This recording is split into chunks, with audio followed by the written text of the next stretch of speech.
Maglalagay ako ng cooking oil. Igigisa ko na tong bawang.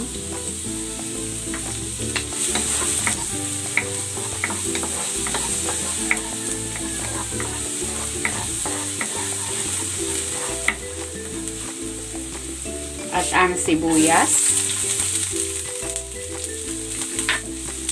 Habang ginigisa ko ito, kung hindi ka pa nakapag-subscribe sa aking channel, please subscribe at i-click mo na rin ang notification bell para lagi kang updated sa aking latest recipes.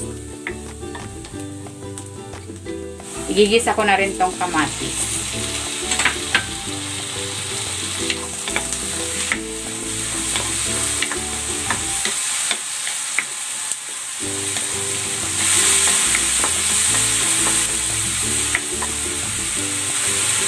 Ilalagay ko na itong pork giniling. Ito ay 1/4 kilo lang.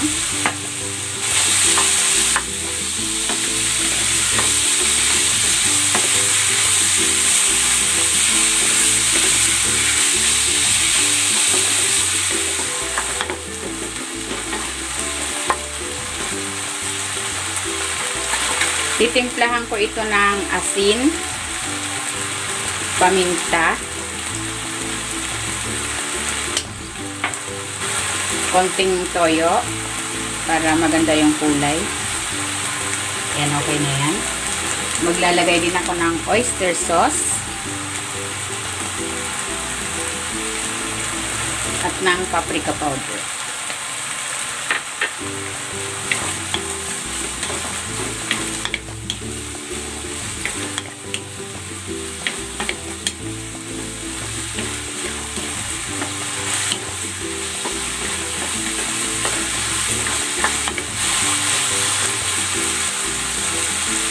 Ilalagay ko na rin dito itong patatas at ang carrots.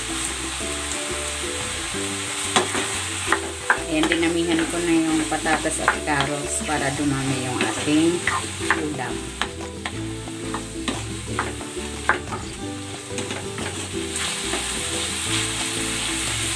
Maglalagay ako ng tubig.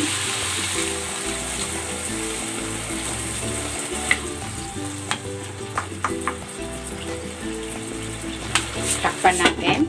I-simmer natin ito for 10 minutes.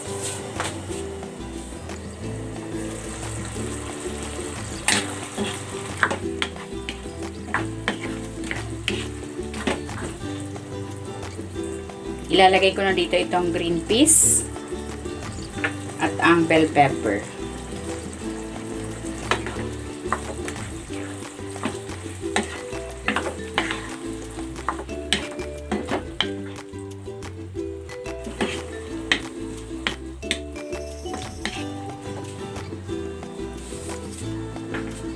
Ayan, luto na itong ating ginisang pork giniling. Hanguin na natin ito.